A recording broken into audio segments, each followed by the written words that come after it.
السلام عليكم.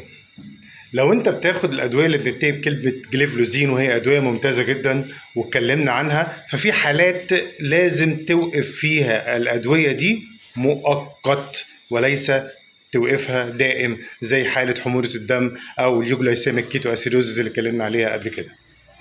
ايه الحالات اللي توقف فيها الدواء بتاع الجليفلوزين ده اللي بينتهي بكلمه جليفلوزين مؤقت، زي الامبيجليفلوزين والداباجليفلوزين؟ دول اشهر دوايين في المجموعه كلها. لو انت هتعمل عمليه جراحيه يبقى لازم قبل العمليه ب3 4 ايام توقف الدواء، دي رقم واحد. رقم اتنين، لو انت ما بتشربش ميه كتير، لازم في يوم مثلا ما شربتش ميه كتير لازم توقف الدواء في اليوم ده. لو هتصوم فتره طويله وما شربتش ميه كتير توقف الدواء.